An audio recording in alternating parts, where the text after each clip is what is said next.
আজকে মণ্ডপের উদ্বোধন না হলেও আগামীকাল হবে।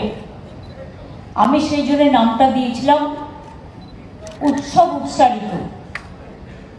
কারণ অনেকে বলবে এটা নিয়ে ন্যারেটিভ শুরু করে দেবে, পিতৃপক্ষে মমতা ব্যানার্জি উদ্বোধন করে দিয়ে এলেন, অত বোকা মমতা ব্যানার্জি নয়, এইটুকু অন্তত বোঝে। ধর্ম কর্ম সম্বন্ধে যথেষ্ট জ্ঞান আছে, কারণ আমার বাবাকে সবাই পণ্ডিত মশাই বলতেন, রোজ চণ্ডীপাঠ করতেন, এসব ছোটবেলা থেকে দেখে আমি অভ্যস্ত।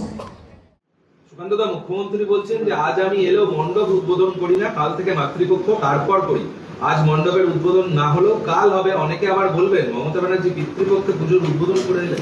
গত বছর তো উনি কাঁচি হাতে ঘুরেছিলেন, লোকজন তো সোশ্যাল মিডিয়ায় লিখতে শুরু করে দিয়েছিল, আশ্বিনের শরদ পাতে কাঁচি হাতে পাগলি ঘোরে।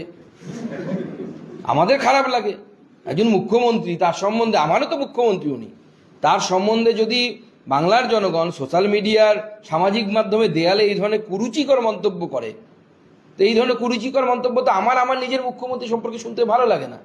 তো ওনার বোধোদয় যদি হয়ে থাকে, আমি বলবো এটা মঙ্গল। কারণ সমস্ত নিয়ম, আপনি অন্যান্য ধর্মের সব নিয়ম মানবেন, মাথায় হিজাব দেবেন মসজিদে গেলে, হিন্দু ধর্মের ক্ষেত্রে কেন নিয়ম মানতে বাধা আপনার? আপনাকে কে মানা করেছে নিয়ম মানতে? অন্য ধর্মের নিয়ম মানছেন, ভালো কথা, আমরা তো তার করছি না, কিন্তু হিন্দু ধর্মের নিয়মটাও তো মানুন। পিতৃপক্ষে কোনো শুভ কাজ হয় না, আপনি মণ্ডপ প্রতিমা কোনো কিছুই উদ্বোধন করতে পারেন না। গতবারের ভিডিও ফুটেজ আপনাদের কাছে নেই? চক্ষুদান থেকে শুরু করে কি না করেছেন আপনি, এখন মিথ্যে কথা বলছেন।